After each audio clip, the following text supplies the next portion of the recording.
I will give a more formal speech, but I just want to start by saying that we in Brussels, in the European Union and in the member states, we follow what is going on in Ukraine every day.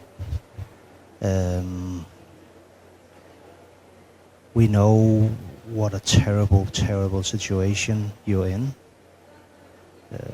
The fact that Russia is not only continuing but actually stepping up their attacks, ruining energy infrastructure, killing the people who are trying to fix it. It's terrible. And my main message is that we will never leave you, we will stand by you, and we are committed to making sure that Putin will not win this war and he will not manage to break Ukraine. So we will help as much as we can in every way that we can. So let me first of all thank the organizers for organizing the events. As we meet here today at COP30, Ukraine is facing its fourth winter of full-scale war. At COP30, energy transition is a core part of the discussion, and the scaling up of renewables and transitioning away from fossil fuels are a core part of the solution. That is also the case in Ukraine. Lives have been lost, communities have been destroyed, yet what endures is the extraordinary resilience of the Ukraine people. The courage of engineers who restores power lines every night, the spirit of ordinary citizens who face cold and darkness with dignity, and the resolve of the government to keep the light of democracy burning. The European Union stands firmly by Ukraine, today, tomorrow, and as long as it takes. Our support is unwavering because Ukraine's fight is also ours.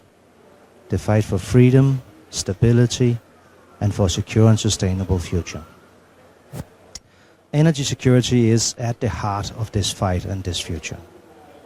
It is about keeping homes warm and hospitals running, but also about securing independence from fossil imports and hostile suppliers.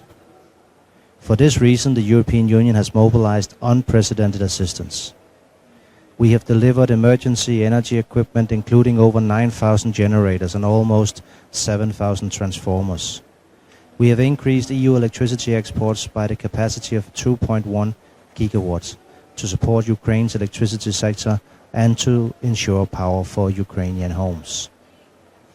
We continue to integrate Ukraine ever more deeply into the EU energy market, from synchronization with our electricity grid to closer alignment with the EU energy rules. But energy security today is not only about protection, it's also about transformation. Ukraine's reconstruction is not about rebuilding the past, it is about building the future. Renewables, energy efficiency, and decentralized power systems can make Ukraine's energy network not only cleaner, but actually also stronger.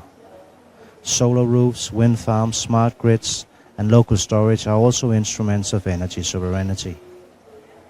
This vision is firmly anchored in Ukraine's National Energy and Climate Plan. This plan sets ambitious targets to reduce greenhouse gas emissions, expand renewables, and increase energy efficiency, all while strengthening the resilience and security of critical infrastructure. But to make this vision real, we need the mobilization of all partners. The European Union has committed 50 billion euros to the Ukraine facility, out of which 22 billion have already been disbursed. A considerable portion of this facility is dedicated to recovery, reconstruction and modernization, and also, to the extent possible, in a war-torn country, to climate change mitigation and adaptation. The EU also supports Ukraine's energy sector, providing over 2 billion euros since 2022. Public funding can open the path, but private investment must drive progress. From businesses investing in renewable energy projects to financial institutions, development banks and climate funds joining forces to unlock green finance at scale. Being a country at war, your efforts in transitioning away from fossil fuels is a role model and an inspiration for all of us. You are showing that energy security and affordability go hand in hand with decarbonization and scaling up renewables. That security and climate action are two sides of the same coin. Friends, this fourth winter calls for solidarity, not just in words, but in action. Ukraine's recovery will test our resources and our resolve. But passing this test is both a moral duty and a strategic opportunity. Because Ukraine's fight is our fight. Their freedom is our freedom. The darkness of winter approaches. The shadow of Russia continues to loom over Ukraine.